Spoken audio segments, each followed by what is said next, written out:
पुण्यातील नसरापूर मध्ये घडलेल्या चिमुकलेच्या अत्याचाराने हत्येच्या घटनेचा आज कोर्टाने निकाल जाहीर केलेला आहे आणि या नराधम आरोपीला आज कोर्टाने फाशीची शिक्षा जी आहे ती सुनावलेली आहे आणि फाशीची शिक्षा सुनावल्यानंतर नसरापूरमधील जे ग्रामस्थ आहेत त्यांच्यासुद्धा एक प्रकारे समाधान जे आहे ते पाहायला मिळते। मी सध्या ज्या ठिकाणी ही घटना घडली त्या परिसरात आलेलो आहे आणि या ठिकाणी पाहिलं तर या सर्व महिला आता एकत्र आलेल्या आहेत आणि त्यांनीसुद्धा या जी शिक्षा खरं कोर्टाने सुनावली आहे त्यावर समाधान व्यक्त केलेलं आहे। आपण सुरुवात करणार आहोत त्यांची प्रतिक्रिया घेणार आहोत। आज कोर्टाने अतिशय चांगला निर्णय दिला आहे ताई, अगदी विक्रमी वेळात सुनावणी घेऊन या नराधमाला आता फाशीची शिक्षा सुनावली। आम्ही आज खरं सगळे महिला वर्ग समाधानी आहे की कोर्टाने हा निकाल दिला, म्हणजे शिक्षा फाशी देऊन फाशीची शिक्षा दिली, त्यात सगळा हा महिला वर्ग समाधानी आहे आणि इथून पुढे ही अशी घटना होणार नाही त्याला वचक बसल आणि मी पोलीस यंत्रणेचे, वकिलांचे, न्यायालयांचे आभार मानते।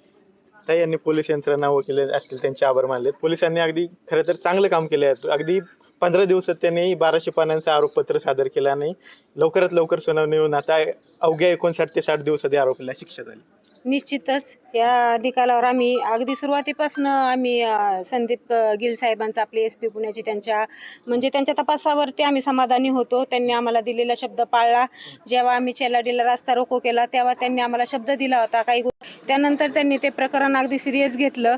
त्या दृष्टीने त्यांनी इतका फास्टमध्ये आम्हाला शब्द दिल्याप्रमाणे 15 दिवसात त्यांनी दोषारोपपत्र सादर केलं आणि आपले राज्याचे मुख्यमंत्री आणि गृहमंत्री देवेंद्र फडणवीस साहेब यांच्याकडे पण आम्ही गेलो होतो की आरोपीला फाशीची शिक्षा झाली पाहिजे, त्याच्या वयाचा विचार करू नका, त्याच्या अगोदरच्या गुन्ह्यांचा तुम्ही विचार करा आणि आमच्या मुलीला न्याय द्या। तर त्यांनी सुद्धा आम्हाला समाधानकारक समाधान असं म्हणजे केलं की ह्या गुन्ह्यामध्ये त्यांनी स्वतःमध्ये लक्ष घातलं मुख्यमंत्री साहेबांनी आणि त्यानुसार फास्ट ट्रॅकवरती हा गुन्हा चालला। एकही दिवस म्हणजे साक्षीदारांना सुट्टी नव्हती किंवा कोर्टाला सुट्टी नव्हती आणि संपूर्ण तपास आम्ही आमच्या डोळ्याने पाहिला आहे। त्यामुळे निश्चितच आम्ही पोलिसांच्या तपासावर, मुख्यमंत्र्याच्या भूमिकेवर आणि न्यायालयाच्या निर्णयावर आम्ही पूर्णपणे समाधानी आहोत।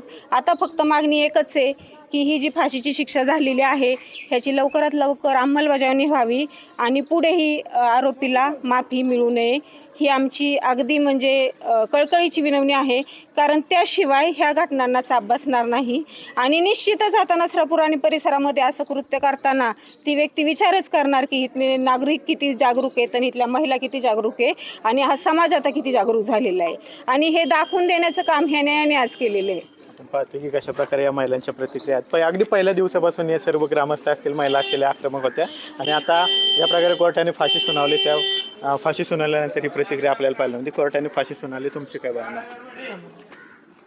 समाधानी आहेत कोर्टाने? हो, समाधानी आहेत। आपण पाहतो की सर्व समाधानी महिला आहेत। आपण काही आणखी महिला आहेत त्यांच्याशी सुद्धा चर्चा करणार आहोत। ताई, चिमुकलेला नाही मिळाले असं वाटतं का? हो, न्याय मिळाला असं वाटतं। अगदी जलद गतीने निर्णय दिलेला आहे कोर्टाने। अगदी 59 दिवसात फाशीची शिक्षा सुनावली। फाशीची शिक्षा सुनावली, लवकरात लवकर अंमलबजावणी व्हावी। हो, लवकरात लवकर अंमलबजावणी व्हावी आणि त्या नराधमाला इथेच फाशी द्यावी आमच्यासमोर, सगळ्यांसमोर, तर त्यांनी चिमुकलीला योग्य न्याय मिळेल।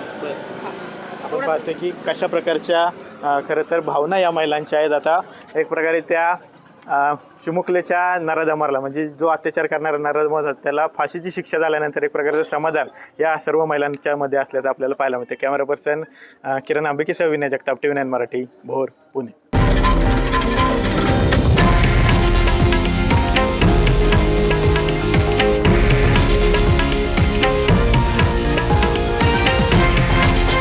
हे आहे देशातील नंबर 1 न्यूज नेटवर्क आणि आपण पाहत आहात TV9 मराठी, एकमेव।